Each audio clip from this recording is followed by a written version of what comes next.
Bismillah, salatu wassalamu ala rasulillah wa ala alihi wa ashabihi wa atba'ihi wa mawalah. Amma ba'd, uhayyukum bitahiyatil Islam. Assalamualaikum warahmatullahi wabarakatuh.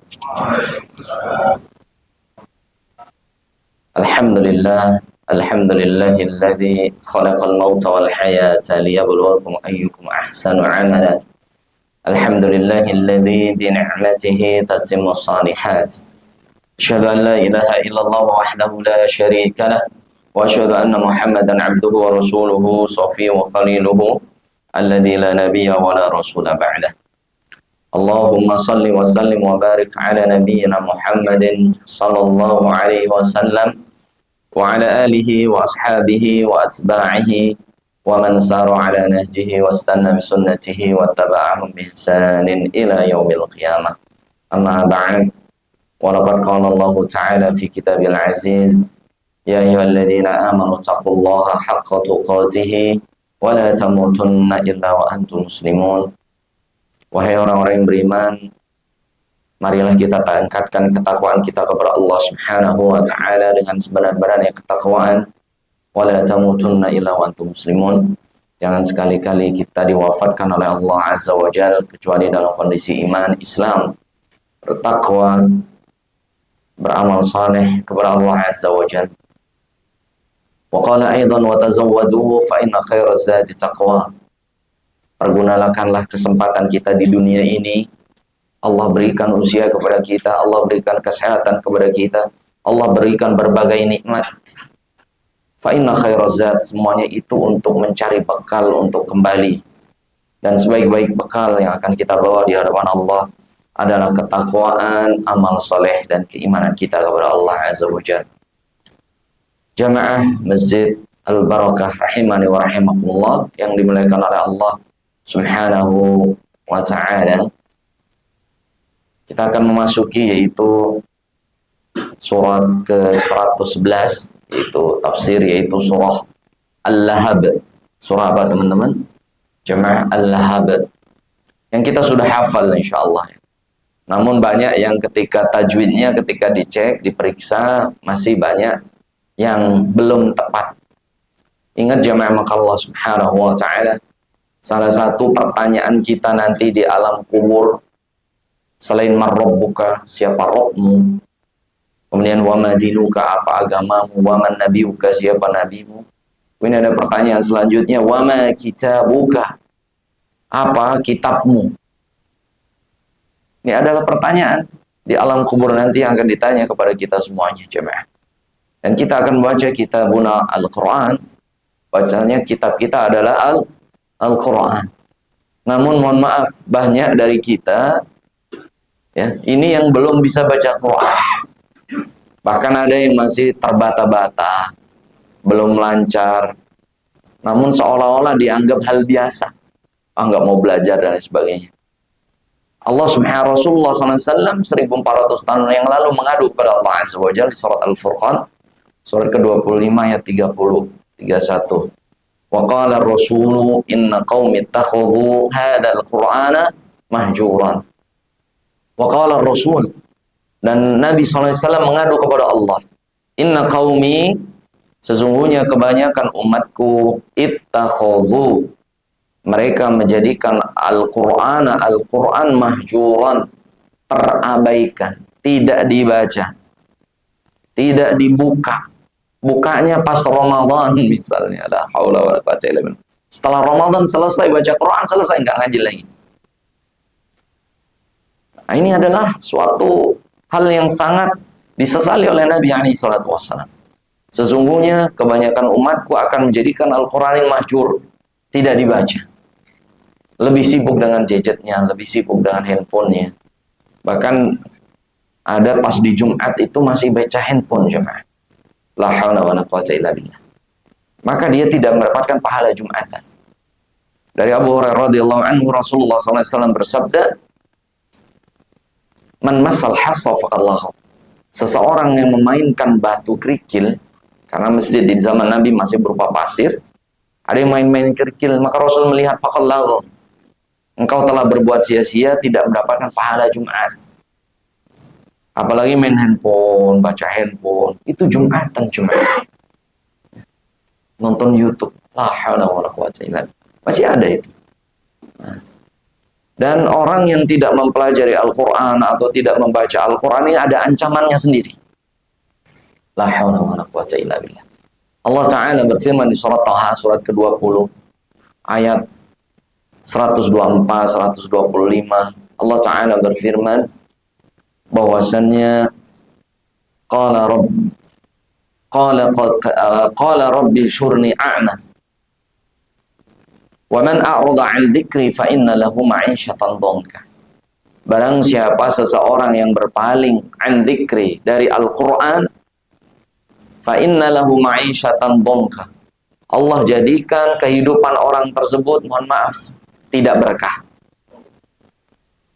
Waktunya tidak berkah, hartanya tidak berkah, keluarganya tidak berkah. Fa inna lahu ma'isyatan dhanka. Itu ancaman Allah. Barang siapa yang berpaling dari Al-Qur'an, fa inna lahu ma'isyatan dhanka. Allah jadikan orang tersebut kehidupannya dhanka, sempit. Sempit jemaah. Waktu 24 jam terasa sedikit. Seolah-olah besok ini Sabtu, Ahad, Senin lagi. Ibaratnya gajian habis lagi, tiba-tiba rambut sudah berubah, usia udah di atas 40, itu nggak kerasa. Dongka itu artinya waktunya tidak dibuat berkah oleh Allah Azza wa Jalla. Disibukkan dengan duniawi sehingga dia lupa dengan akhiratnya. Keluarganya, di rumahnya, mohon maaf, sering terjadi pertengkaran suami dengan istri, ayah dengan anaknya, anak dengan ibunya, kita dengan mertua. Selalu ada masalah. Semuanya itu karena jauh dari kalam Allah Azza wa Jalla. Rumah dipenuhi dengan musik, bukannya ada bacaan Al-Quran. Nah ini, fa inna lahu ma'isyatan dhanka. Allah jadikan orang ini kehidupannya serba tidak berkah. Itu ancaman Allah cuma. Toha ayat 124. Jadi kalau pengen keluarga kita itu damai, baiti jannati, istilahnya rumahku adalah surgaku, bukan rumahku adalah kuburan. Rumahku adalah toko handphone. Ya karena kalau pulang ke rumah, anak main handphone, istri main handphone, bapaknya main handphone, pembantu tuh main handphone. Nggak nanya gimana kabarnya, udah sekolah, ngajinya gimana, baca Qurannya, istri bagaimana, ini nggak ada. Bahkan seorang ayah itu ada yang ngomong tuh, ayah itu nggak peduli dengan anak. Yang ditanya cuman ke anaknya, nak mana chargerku, itu doang. Tolong casin. Ya, ini udah rumah tangga kayak konter HP. Ini jemaah, sibuk dengan handphone masing-masing. Memang kerjaan di sini jemaah. Sekarang zamannya. Namun jangan sampai menjadikan Al-Quran terabaikan. Di ayat 125-nya, wa nahsyuruhu yaumal qiyamati a'ma.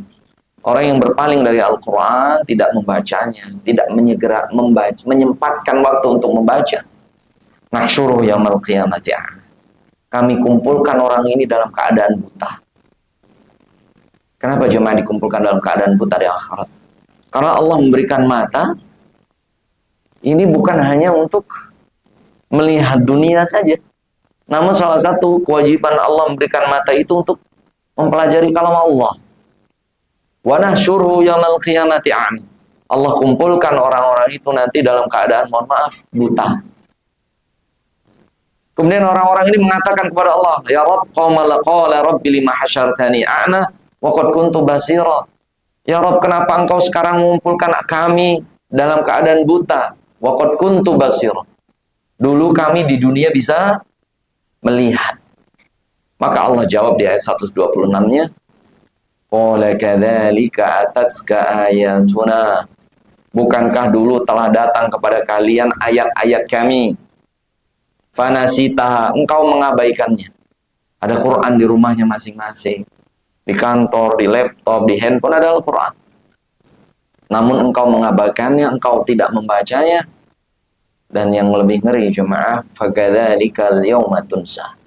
Dan yang ketiga, Allah jawab, demikian pula kami akan melupakan kamu sebagaimana dulu engkau melupakan Al-Quran. Jangan sampai jemaah, sesibuk apapun. Ada seorang bertanya kepada Syekh di Dammam, beliau bertanya, ya Syekh, waktu ana terasa singkat, cepat, Senin libur, Kamis, Jumat libur kalau di Arab ya. Sabtu udah masuk lagi. Kayaknya waktu itu muter aja. Kehidupan ini sangat singkat, sempit. Maka Syekh ini berkata, Al-Qira'at Al-Quran, coba engkau berkahi dirimu, keluargamu dengan baca Al-Quran. Pemuda ini menjawab, ya Syekh, kalau aneh baca Al-Quran, bukan waktu aneh semakin tersita. Setelah halaman kalau lancar bisa setengah jam, bisa 5 menit. Kalau nggak lancar bisa setengah jam, macet-macet. Maka Syekh ini mengatakan, ala tu'min biqaulillah ta'ala, antum nggak percaya dengan firman Allah, Toha ayat 124, wa man a'rada an dzikri fa inna lahu ma'isyatan dhanka. Orang yang berpaling dari Al-Quran, Allah jadikan hidupnya tidak berkah. Maka pemuda ini mulai membaca dan mendatangi Syekh tersebut. Benar ya Syekh, ketika ana baca Al-Quran, Allah mudahkan urusan dunia. Ini jemaah, Allah mudahkan. Yang memudahkan segala sesuatu itu bukan kita jemaah. Kita hanya usaha, Allah yang menentukan. Kalau kita tidak dekat dengan Sang Pencipta, siapa yang akan menyelesaikan masalah kita? Masalah di kantor, masalah dengan keluarga, masalah dengan istri, masalah dengan anak, masalah dengan tetangga, masalah dengan atasan, masalah dengan bawahan, semua itu yang menyelesaikan Allah. Kita ikhtiar, tapi semuanya tetap tahta masyiatillah. Semua yang menentukan Allah Azza wa Jalla. Pengen tidak teman-teman keluarganya berkah? Tidak ada cekcok di keluarga, istri, anak, dan susah diatur. Pengen dekatkan semuanya kepada kalam Allah Al-Quran. Ini jamaah. Tapi jamaah rahimani wa rahimakumullah, semoga Allah memberkahi kita semuanya dengan kita mempelajari Al-Quran. Amin ya rabbal alamin. Surat ke-111, surat Al-Lahab, yaitu surah Makkiyah, artinya diturunkan sebelum hijrah atau diturunkan di kota Makkah. Al-Lahab ini karena ada orang, yaitu salah satu paman Rasulullah SAW, beliau itu adalah kakaknya dari ayah Rasul, Abdullah, yang paling besar namanya adalah Abdul Uzza. Nama aslinya Abdul Uzza. Kemudian dikenal dengan Abu Lahab. Abu Lahab itu karena apa? Yalhab. Mukanya itu bersinar, bersih, dan ada rona merahnya. Saking gantengnya. Maka dikenal dengan Abu Lahab. Abu Lahab ini adalah paman Nabi SAW yang sangat sayang dengan Nabi dari beliau kecil sampai besar. Salah satu yang merawat selain Abu Thalib adalah Abu Lahab. Namun ketika Rasulullah SAW mengumandangkan Islam, mulai Abu Lahab atau Abdullah Al-Uzza ini, Abdul Uzza ini mulai jengkel. Itu jamaah. Sama dalam keluarga.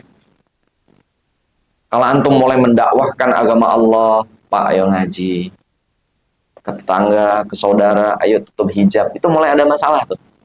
Kecil-kecil, mulai kita disingkirkan, mulai kita kurang digauli. Ngajak untuk beriman kepada Allah Azza wa Jalla. Ayo ngaji, ayo ini, ayo ta'lim, ayo berhijab, ayo tinggalin riba. Itu mulai ada konflik tuh. Rasulullah sebelumnya disayang banget sama Abu Lahab. Abdul Uzza. Terus disayang juga dengan Abu Thalib. Karena sudah ibunya tidak ada beliau. Kakeknya sudah tidak ada. Ayahnya apalagi 6 bulan dalam kandungan sudah tidak dirawat. Namun ketika Rasulullah SAW mendakwahkan Islam, mendakwahkan tauhid, kebenaran untuk beriman kepada Allah Azza wa Jalla, mulai jemaah. Bahkan saking dekatnya Abu Lahab dengan Rasulullah. Jadi Abu Lahab ini punya anak namanya Utaibah dan Utsbah. Utaibah bin Abi Lahab dan Utsbah bin Abi Lahab. Dua anaknya ini besanan dengan Rasulullah. Ya. Jadi boleh jamaah. Ini misalnya Pak D punya 2 anak perempuan, 2 anak laki-laki. Kemudian punya ponakan, ponakannya itu Nabi. Nabi ini punya anak perempuan 4. Ada Ruqayyah, ada Ummu Kalthum. Nah, ini dijodohkan. Ruqayyah nikah dengan Utaibah, kemudian Ummu Kalthum nikah dengan Utsbah. Ya. Namun nggak sampai punya anak. Dinikahkan. Namun ketika Rasulullah SAW mulai mendakwahkan Islam, Abu Lahab dengan istrinya Arwa binti Harb atau Ummu Jamil terkenalnya, ini jengkel. Akhirnya memaksa kedua anaknya untuk menceraikan anak Rasulullah, Ruqayyah dan Ummu Kalthum. Diceraikan jangan, saking jengkelnya. Padahal pamannya ini.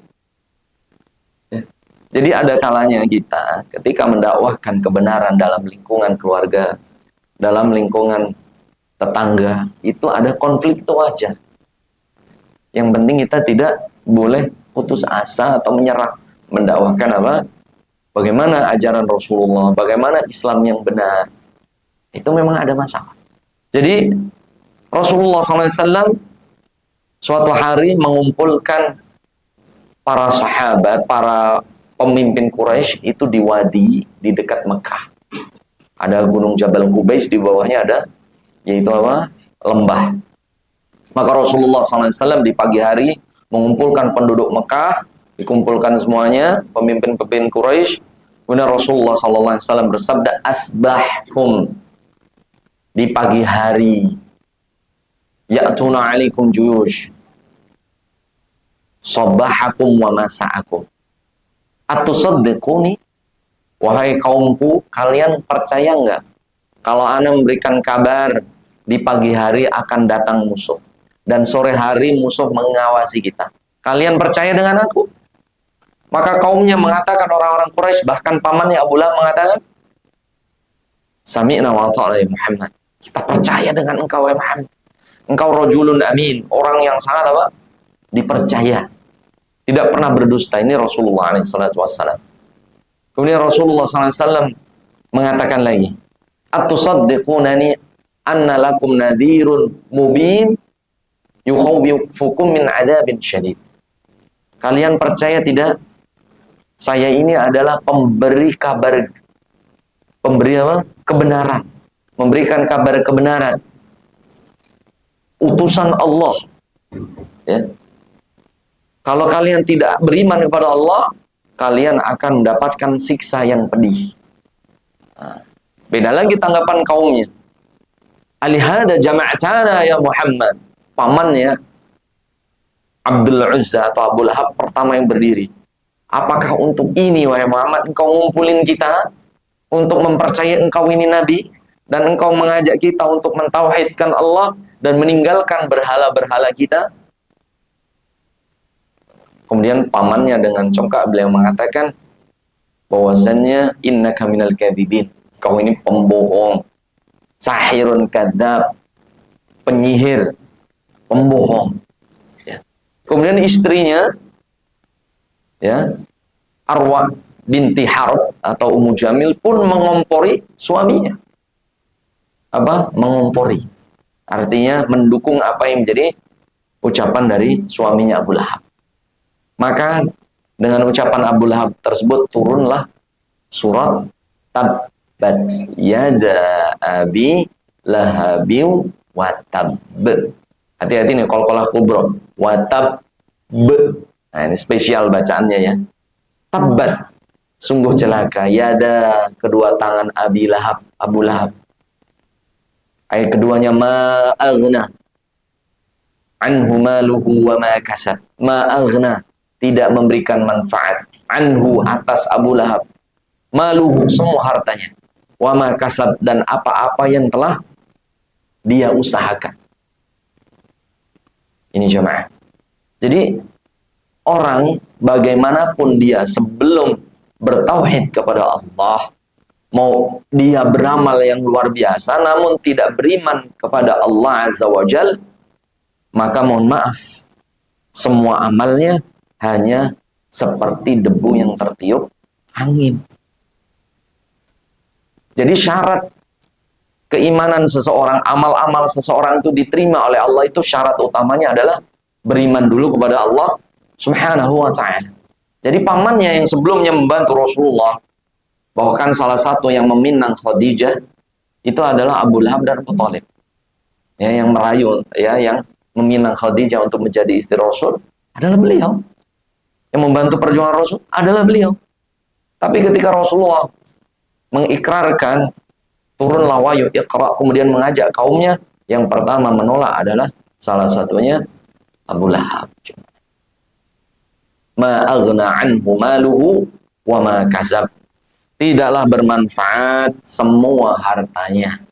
Wa ma kasab, dan apa-apa yang telah dulu diusahakan, ngerawat ponakan, ya, dan bagaimana Abu Lahab ini sangat sayang kepada Rasulullah, membela Rasulullah sebelum menjadi nabi, dirawat dan lain sebagainya. Ini jamaah rahimani wa rahimakumullah, maka Allah Subhanahu wa taala. Jadi orang-orang non-muslim, mohon maaf, yang dia beramal dengan amalan luar biasa. Misalnya ada orang-orang non-muslim yang dia sedekah, yang bantu orang miskin, membantu ini, itu, dan lain sebagainya. Turunlah ayat. Bagaimana dengan orang-orang yang beramal, namun dia tidak beriman, ya Rasulullah. Maka turunlah ayat di surat Al-Furqan, ayat 23. Wa qadimna ila ma 'amilu min 'amalin faja'alnahu haba'an manthura. Wa qadimna ila ma 'amilu. Mereka nanti, orang-orang yang beramal-amal dengan amal-amal kebaikan, namun tidak ada iman, datang dengan amal-amalnya di hadapan Allah Subhanahu wa taala. Ini dulu anak pernah ini, dulu anak pernah ini, dulu anak pernah ini, dulu anak pernah ini. Namun tidak beriman kepada Allah. Wa qadimna ila ma 'amilu min 'amalin, mereka datang dengan amal-amal yang luar biasa. Kemudian faja'alnahu haba'an manthura.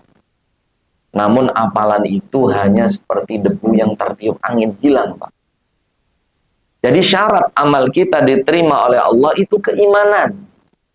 Apa? Keimanan kita kepada Allah Subhanahu wa taala dan membenarkan kenabian Muhammad sallallahu alaihi wasallam.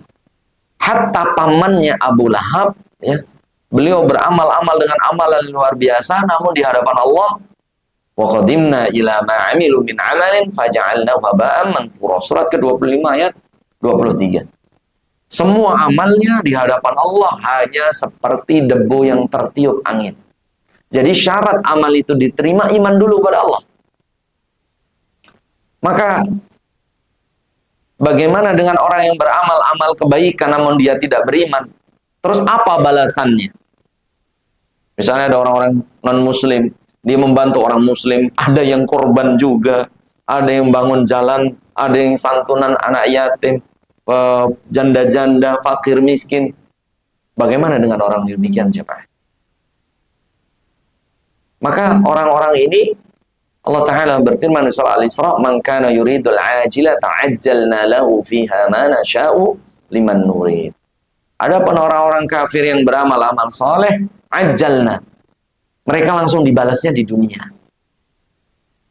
Ya. Makanya kalau ada orang-orang kafir kaya karena dia dermawan, kayanya luar biasa. Karena amalan itu sudah disegerakan di dunia balasannya. Adapun kita sholat, kita puasa, kita sedekah, kita zakat, kita haji, kita umroh, kita juga membantu fakir, miskin, yatim, dan lain sebagainya. Ini pahalanya balasannya diakhirkan oleh Allah nanti di akhirat. Ada pada orang-orang kafir, segera tuh. Mereka bantu orang, Allah tambah hartanya, Allah tambah jabatannya, Allah tinggikan dia di dunia. Namun di akhirat, mohon maaf, faja'alnahu haba'an manthura. Amalan mereka hanya seperti debu yang tertiup apa, jemaah? Angin. Sayasla naran dzata lahab. Dan Abu Lahab ini adalah orang yang masuk ke neraka Al-Lahab, yang bergejolak, yang menyala-nyala. Ya. Bahkan Allah Ta'ala berfirman, laha sab'atu abwab likulli babin minhum juz'un maqsum. Surat Al-Hijr ayat 44, bahwasanya neraka itu 7 pintu. 7 pintu. Dan salah satu nama pintu itu adalah pintu neraka Al-Lahab, yaitu yang bergejolak. Na'udzubillah.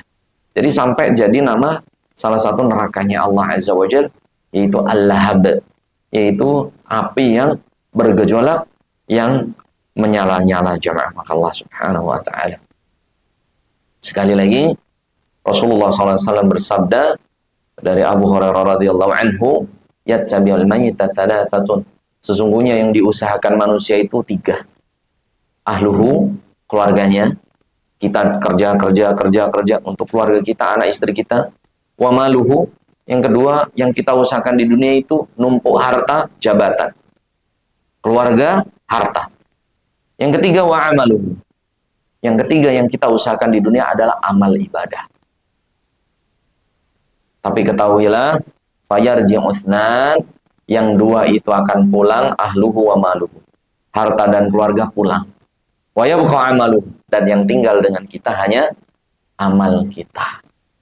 Jadi jangan lupa, teman sejati kita adalah amal kita.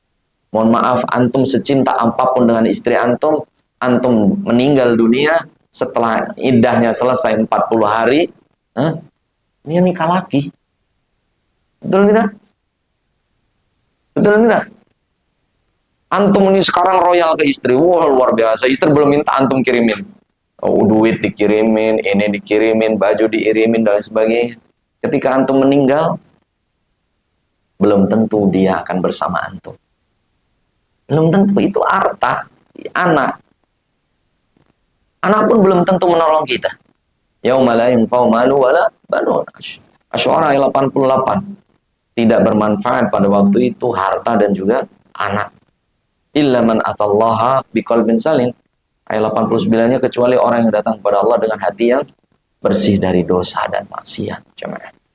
Jadi sekali lagi, yang harus kita optimalkan itu rupanya yang ketiga yang diusahakan kita, yaitu amal ibadah. Sekali lagi, yang diusahakan manusia itu 3. Yang pertama, keluarganya. Itu yang kita, Masya Allah. Yang antum dari mana? Citayam. Yang mana Syekh Wahyu? Citayam. Berangkat sebelum subuh misalnya kan. Kerja nanti pulang jam 5 sampai rumah Isya gitu kan. Ibaratnya, mohon maaf, misalnya. Itu antum memperjuangkan siapa? Anak istri. Betul tidak? Itu yang antum perjuangkan pertama. Yang kedua, harta. Misalnya di Citayam antum DP rumah. Betul? Misalnya. Bisa 15 tahun, kredit lagi ya. Ya Allah, ada ribanya pula. Repot lah ini pokoknya.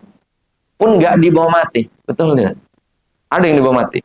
Bawa kunci kosan, kunci apartemen, kunci unit mobil. Nggak ada jemaah. Yarji'an. Rasul bersabda, yang antum usahakan harta dan keluarga itu pulang. Istri bisa nikah lagi. Rumah yang antum kredit 15 tahun dipakai suami barunya. Sakit hati nggak antum? Ya kalau masih hidup sakit hati, kalau di alam kubur nggak ada sakit hati. Lalu mikirin nama lente, udah nggak ada pikiran itu. Iya nggak? Haula wala quwata illa billah. Wa yabqa amaluhu. Namun yang menemani kita amal kita. Pertanyaannya, kita harusnya semangat itu ngejar yang mana? Yang menemani kita atau yang ninggalin kita? Oh, coba bareng-bareng. Kita itu harusnya semangat memperjuangkan yang menemani kita sampai yaumul qiyamah, sampai kita mati, atau yang menemani kita sesaat. Yang harus kita perjuangkan serius. Loh, kok malah ragu ini? Ya jelas itu teman sejati kita adalah amal kita. Salat antum, bacaan Quran antum, salat berjamaah antum, qiyamul lail antum, puasa antum, ibadah antum, itu yang harus kita serius. Tapi kan kita kebalikan sekarang, betul tidak? Betul tidak? Akhirat itu nomor sekian. Ngaji itu kalau bisa malam, udah ngantuk itu. Udah teler-teler baru ngaji itu kan gitu. Ya Rob, itu. Jadi jangan lupa, mindsetnya dirubah teman-teman. Ya. Dunia itu, keluarga itu, harta itu sementara. Namun bagaimana agar anak istri kita, harta kita juga ikut kita menjadi teman sejati? Ya harta itu dipergunakan untuk agama Allah. Buat mesantrenin anak, buat beliin baju jilbab untuk istrinya, istrinya ngaji, untuk zakat, untuk sedekah. Nah, itu baru hartanya akan bersama kita. Begitu juga anak-anak kita, kita ajarkan anak kita jadi anak soleh, soleha, istri kita menjadi istri yang setia. Harus ajarkan kepada istri antum jadi istri setia. Jadi Ummu Salamah itu janda Jemaah. Dilamar oleh Abu Bakar, nggak mau. Dilamar oleh Umar, nggak mau. Ya, kenapa? Karena dia mendengar Rasulullah SAW, beliau bersabda bahwasannya az-zaujatu ma'a zaujil akhir. Istri itu bersama suami terakhir. Itu jadikan dalil agar istri antum nggak nikah lagi. Ya nanti. Ibu, umi, bunda pengen dengan abi nggak? Pengen dengan ayah? Pengen dengan bapak nggak di akhirat? Pengen. Jangan nikah lagi. Jangan nikah lagi. Kalau istri itu nikah lagi, dia bersama suaminya yang sah yang terakhir. Gak mungkin istri nanti poliandri di akhirat, nggak ada Pak. Nggak ada. Seorang wanita punya suami dua, nggak ada. Di dunia haram, di akhirat juga ada. Paham Pak? Nggak ada. Jadi itu. Jamaah rahimani wa rahimakumullah, maka Allah Subhanahu wa taala sedikit lagi. Wa imra'atuhu hammalatal hatab, dan istrinya yaitu Ummu Jamil membawa kayu bakar. Artinya jamaah maka Allah Subhanahu wa taala, jadi Abu Lahab ini rupanya sangat benci dengan ponakannya sendiri Rasulullah SAW. Itu salah satunya yang mengompori adalah istrinya. Makanya yang membawa kayu bakar untuk membakar suaminya adalah istrinya. Hammalatal hatab wa imra'atuhu, dan istrinya sendirilah nanti yang akan mengumpulkan apa? Kayu bakar untuk membakar suaminya. Makanya jamaah Allah Subhanahu wa taala, wanita itu Rasulullah SAW bersabda dari Abu Hurairah radhiyallahu anhu. Jadi mohon maaf, yang belum punya istri, maka yang paling kita pilih dari perempuan itu 4. Yang pertama Rasulullah SAW bersabda, tungkahul mar'atu li arba'ah. Wanita itu dinikahi dengan 4 hal yang harus kita periksa. Yang pertama li jamaliyah, cantiknya. Betul tidak? Kita nikahin perempuan karena apa dulu Pak? Pokoknya tertariknya laki dengan perempuan karena apa? Mau dia mobilnya mewah, tapi kalau nggak cantik nggak jadi deh. Tapi kalau dia orang kampung, nggak punya apa-apa, tapi cantik, laki-laki mau nggak? Mau. Jadi Rasul yang pertama, li jamali, cantik. Yang kedua, limali, harta. Harta ini juga mempengaruhi untuk memilih perempuan. Walina sabiha, keturunan. Keturunan siapa nih? Penting juga. Yang keempat, Rasul menyebutkan walidiniha, karena agamanya. Namun kebanyakan nih, kerennya Rasul itu nyebutin kecantikan, kekayaan, keturunan, baru agama. Karena kebanyakan manusia, orang, laki-laki secara umum, itu milih laki perempuan memang dari cantiknya dulu. Kalau udah cantik, mau dia anak siapa nggak perlu deh. Betul ya? Yang kedua, harta. Ini bonus. Keturunan, jarang orang nanya ini keturunan siapa nih, jarang. Betul tidak? Yang lebih jarang lagi orang nanya, gimana dia itu agamanya, itu lebih jarang lagi. Berkerudung enggak, bisa ngaji enggak, ini udah jarang lagi. Jarang Bang. Namun Rasul dibalik. Faman akhadha bidatid dini taribat yadah. Seseorang yang memilih wanita pasangannya karena agamanya, dia beruntung selamanya. Dia beruntung selamanya. Mohon maaf Pak, kalau cantik nggak punya akhlak, menderita. Betul Pak? Wanita kaya nggak punya akhlak, suami nggak punya izzah, nggak punya apa, kehormatan. Betul tidak? Apalagi istri ini darah biru, antum darah merah. Aduh, pembantu nggak punya apa-apa kita.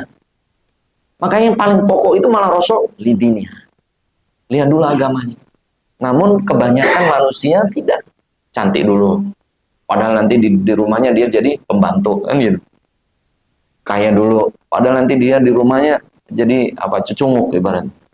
Betul, anak buah gitu ya. Yang ketiga apa lagi itu? Karena apa? Karena apa? Keturunan. Keturunan siapa? Iya. Tapi jarang orang lihat agama.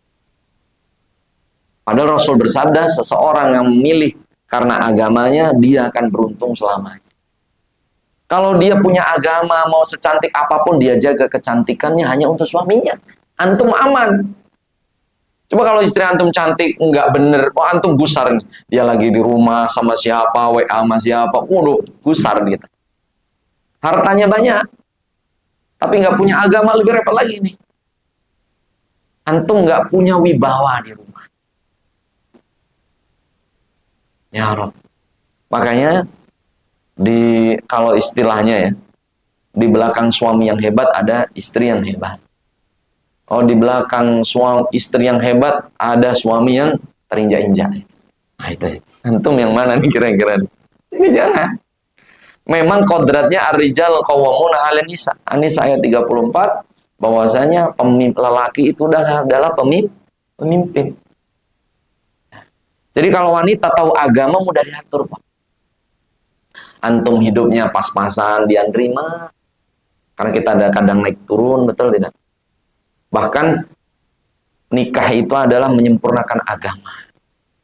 Karena separuh agama kita itu ada pada istri. Mohon maaf, orang korupsi itu karena istrinya. Betul itu, Pak. Kenapa? Istrinya menuntut di luar kemampuan suami. Suami gajinya UMR, belanjanya 3 kali UMR. Akhirnya suaminya nggak kuat ngambil hak orang lain. Itu banyak kan kayak gitu, Pak. Makanya wamra'atu hammalatal hatab, yang membuat Abu Lahab menjadi begitu jahat kepada Rasulullah itu istrinya. Yang menyuruh anaknya bercerai dengan putra-putri Rasulullah itu istrinya.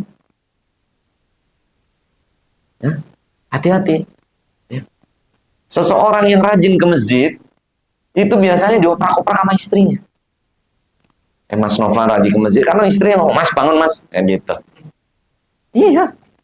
Jadi istri itu wallahi luar biasa coba. Sangat berpengaruh pada suami. Bahkan Rasulullah kalau antum mengetahui bahwasannya siapa wanita yang harus berhak aku hormati ya Rasulullah, ibumu, baru bapak. Sebagian ulama tarbiyah mengatakan bahwasanya pengaruh wanita itu 75% lebih banyak daripada pengaruh lelaki, hanya 25%. Jadi kalau pengen anak-anak antum soleh-soleha, itu yang paling besar pengaruhnya adalah istri antum. Pengaruh terbesar. Oh iya Mas Nova, baru mikir-mikir harus nyari yang sempurna. Betul tidak? Yang paling besar mempengaruhi anak antum siapa, Pak? Istri. Antum waktunya 50% itu di luar rumah, betul? Apalagi Mas Nova, ini waktunya hanya 15% di Solo, betul nggak? Jadi 85%-nya di Jakarta.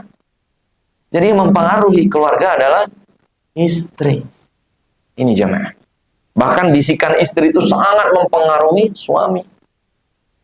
Karena suami akan memutuskan sesuatu, nanya ke istrinya. Gimana nih Bu? Gimana nih Bunda? Gimana nih Ibu? Gimana nih sayang? Misalnya manggil istrinya dengan sayang. Jadi istrinya itu sangat berpengaruh jemaah. Wa mra'atuhu hammalatal hatab. Oleh sebab itu, 1 menit lagi, Rasulullah SAW bersabda dari Abu Umamah Al-Bahili bahwasannya khairu kanzil mu'min thalatha. Sebaik-baik simpanan seorang mukmin itu 3. Yang pertama, qalbun syakir. Hati yang selalu bisa bersyukur atas semua pemberian Allah. Yang kedua, lisanun zakir. Lisan yang selalu dipergunakan untuk berzikir mengingat Allah. Dan yang ketiga, zaujatun salihatun tu'inuhu ala dinik. Pendamping yang setia, yang solehah, yang selalu memotivasi dia agar taat beragama. Itu yang terbaik, Pak. 3 itu simpanan yang harus kita punya.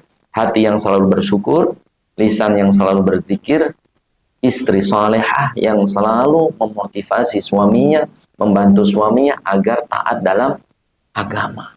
Jadi yang paling berpengaruh dalam diri kita yaitu adalah selain orang tua kita, jelas ya. Yang kedua adalah istri kita. Ini jamaah Allah Subhanahu wa taala. Fi jidih hablum min masad. Sesungguhnya di leher dari Ummu Jamil nanti ada tali yang dikekang di lehernya, yang tali itu dipintal. Artinya apa? Kesalahan terbesar Abu Lahab adalah dalam memilih pasangan. Yang pasangan itu adalah yang selalu mengompori Abu Lahab untuk yang pertama membenci sepupu ponakannya sendiri yaitu Muhammad SAW. Yang kedua yang mengompori anak-anaknya Utaibah dan Utbah, dua anak laki-lakinya, untuk menceraikan siapa? Dua putri Rasulullah SAW, Ruqayyah dan Ummu Kulthum radhiyallahu anhumah. Ini jadi yang paling berpengaruh, mohon maaf, dalam hidup kita itu adalah pendamping kita yaitu istri. Oleh sebab itu yang belum nikah benar-benar pilih. Jangan karena cantiknya dulu. Jangan karena hartanya dulu. Jangan karena jabatannya dulu. Kalau jabatannya lebih tinggi daripada antum, antum ngenes hidupnya. Otomatis tuh. Hartanya lebih banyak dari antum, ngenes juga. Dia cantiknya luar biasa, antum bingung malah. Iya nggak? Malah bingung. Takut diambil orang, takut berselingkuh kan gitu. Iya betul. Tapi karena agamanya, itu paling pokok adalah karena agamanya. Bagaimana Ustadz yang udah telat? Anda udah nikah, kan?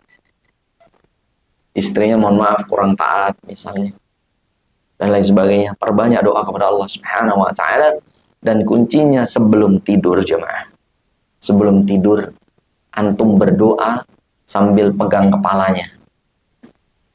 Rasulullah SAW berdoa, Allahumma inna nas'aluka khairaha wa khaira ma jabalta 'alaiha wa na'udzu bika min syarriha wa syarri ma jabaltaha 'alaiha. Enggak hafal kan? Berarti antum pas nikah belum hafal ini nih. Betul nggak? Mas Alvan hafal nggak? Enggak. Ini doa yang dibaca Rasulullah SAW ketika habis akad, sebelum hubungan intim, didoakan, dipegang kepalanya. Didoakan, Allahumma inna nas'aluka khairaha.